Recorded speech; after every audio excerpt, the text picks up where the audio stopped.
వరంగల్ ఉమ్మడి జిల్లా వ్యాప్తంగా గ్రామ సభలు కొనసాగుతున్నాయి. నోడల్ ఆఫీసర్లు, ఎంఆర్ఓలు, సంబంధిత అధికారులు గ్రామ సభల్లో పాల్గొన్నారు. ప్రజాపాలన దరఖాస్తుల ఆధారంగా సిద్ధం చేసిన జాబితాను ప్రకటించారు. గ్రామ సభలకు పెద్ద ఎత్తున జనం హాజరయ్యారు. గతంలో అప్లై చేసుకుని లిస్టులో పేరు లేని వారికి మళ్లీ దరఖాస్తు చేసుకుంటున్నారు. ఇక వరంగల్లో గ్రామ సభపై మరిన్ని వివరాలు కృష్ణమోహన్ అందిస్తారు. భరోసా, ఇందిరమ్మ ఆత్మీయ భరోసా పథకాలకు సంబంధించినటువంటి దరఖాస్తులు అయితే ఈరోజు గ్రామ సభ, వార్డు సభలలో అధికారులు స్వీకరిస్తున్నారు. అయితే కాజీపేటలో ఎంఆర్ఓతో మాట్లాడుతున్నారు. సార్, అంటే దరఖాస్తులకు సంబంధించి గతంలో కూడా అప్లై చేసుకున్నారు. ఇప్పుడు ఎలాంటి వాళ్ళ దగ్గర దరఖాస్తులు చేసుకుంటున్నారు? గతంలో లబ్ధిదారులు ఉన్నటువంటి వాళ్ళ పేర్లు కూడా డిస్ప్లే చేస్తున్నారా?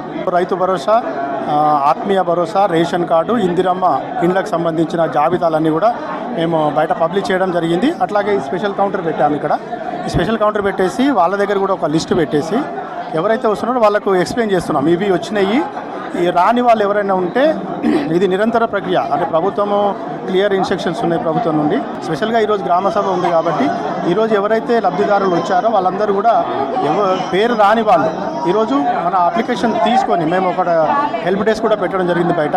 అందులో దరఖాస్తు తీసుకొని రైతు భరోసా కావచ్చు, ఇందిరమ్మ ఇండ్లకు సంబంధించింది కావచ్చు, రేషన్ కార్డుకి సంబంధించిన అప్లికేషన్ బయట ఇచ్చాము.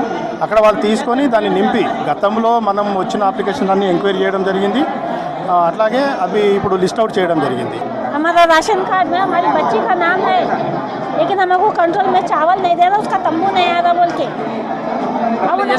रेशन कार्ड उंदी, लेकिन उसका बच्ची 10 साल की है ना, उसको चावल नहीं दे रहा हमको 6 महीने से, तो उसका क्यों नहीं दे रहे बोल के वो पूछने आए. ప్రజాపాలనలో అప్లై చేశాం.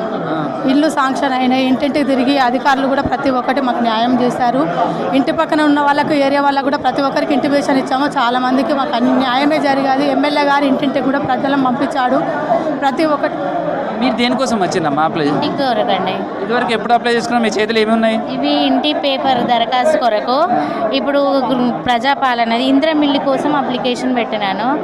మా అమ్మకైతే ఏం లేదు, అమ్మ కొరకు వచ్చిన, మాకు కూడా లేదు. దానికి అమ్మది ఓకే వచ్చింది అన్నారు కానీ ఇంకా డీటెయిల్స్ తెలియట్లేదు. ఇదివరకు అప్లై చేసుకున్నాను. ఇదే ఫస్ట్ అప్లికేషన్, ఇదివరకు అప్లికేషన్ చేసింది. ఇప్పుడు మీరు అప్లై చేసుకున్న తర్వాత మీకు ఏమైనా రిసిప్ట్ కానీ అవన్నీ ఇస్తున్నారా? ఎట్లా? ఇది అప్పుడు ఇచ్చిన రిసిప్టే అండి ఇది. అట్లానే దీని ద్వారా చూసుకుందాం, రాకపోతే మళ్ళీ పెట్టుకుందామని వచ్చిన. చూసుకున్నారా? ఇంకా చూసుకుంటున్నాను ఇప్పుడే. ప్రస్తుతం గతంలో ప్రజాపాలన సందర్భంగా కూడా ఇలా దరఖాస్తు చేసుకున్నారు. ఇలా దరఖాస్తు చేసుకున్నటువంటి వాళ్ళంతా కూడా మరొకసారి తమ పేర్లు కనిపించకపోతే, తమ పేర్లు కనుక లిస్టులో లేకపోతే మరొకసారి అధికారుల దగ్గరికి వస్తున్నారు. అధికారుల దగ్గరికి వచ్చి వాళ్ళకి సంబంధించినటువంటి అప్పటి రిసిప్ట్లు ఉన్నాయో అవన్నీ కూడా ఎక్నాలజ్మెంట్ కార్డ్స్ని తీసుకుని వచ్చారు. వాటి ద్వారా వాళ్ళు లబ్ధిదారులుగా ఎంపిక అయ్యారా కాలేదా, ఒకవేళ కాకపోతే కూడా ఏదైనా మిస్టేక్ జరిగి మిస్ అయ్యి ఉంటే అలాంటి వాళ్ళు తిరిగి అప్లై చేసుకోవాలనేది కూడా చెప్తున్నారు. దానికి సంబంధించినటువంటి అప్లై చేస్తున్నారు. ప్రస్తుతం అయితే చూడొచ్చు, వాళ్ళకు సంబంధించినటువంటి పేర్లన్నింటినీ కూడా ఒకవేళ దరఖాస్తులు కనుక వచ్చి ఉంటే వాళ్ళకు చెప్తున్నారు. వాళ్ళు మళ్ళీ దరఖాస్తు చేసుకోవాల్సిన అవసరం లేదు. మాది ఆధార్ కార్డు ఉన్నది, రేషన్ కార్డు నాది ఉన్నది, కానీ వేరేళ్ళ పేరు ఉన్నది. వేరేళ్ళ పేరు మీద ఇంటి కరెంట్ బిల్ వస్తుంది, ఇంకేంటిదో ఇల్లు వేరే మీద వచ్చింది. గ్యాస్ కూడా లేదు అంట. ఇప్పుడు అంటే మళ్ళీ కొత్తది ఏమంటారు? మళ్ళీ కొత్తది ఎట్లా చేయాలి చెప్పండి? మళ్ళీ ఇస్తున్నా, మళ్ళీ వస్తుందో రాదో తెలియదు. మళ్ళీ ప్రస్తుతం ఇలా దరఖాస్తు చేసుకున్నటువంటి వాళ్ళకి సంబంధించినటువంటి వివరాలన్నింటినీ కూడా ఇక్కడ నోట్ చేసుకుంటున్నారు. ఎవరెవరు అప్లై చేసుకుంటున్నారు, దేనికి సంబంధించినటువంటి అప్లై చేసుకుంటున్నారు అనే దాని మీద కూడా వివరాలు తీసుకుంటారు. ఇప్పుడు ఈ బుక్లో ఏమేమి నోట్ చేస్తున్నారు?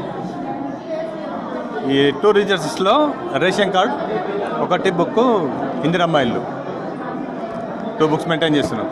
లబ్ధిదారులకు ఎంపికైతే వాళ్ళ పేర్లను డిస్ప్లే చేస్తున్నారు. ఒకవేళ మిస్ అయిన వాళ్ళు కావచ్చు, కొత్తగా అప్లై చేసుకున్నటువంటి వాళ్ళందరికీ దరఖాస్తులు కూడా స్వీకరిస్తున్నారు. వాళ్ళ ఎంపికగా కూడా వాళ్ళ ఇంటి దగ్గరికి విచారణ జరుగుతారు, ఎంక్వైరీ జరుగుతారు. ఆ తర్వాత కూడా వాళ్ళకు సంబంధించినటువంటి అర్హతను బట్టి ఆయా పథకాలకు లబ్ధిదారులుగా ఎంపిక చేసే అవకాశం ఉంటుంది. Video journalist Dashrath, Krishnamohan, V6 news, Warangal.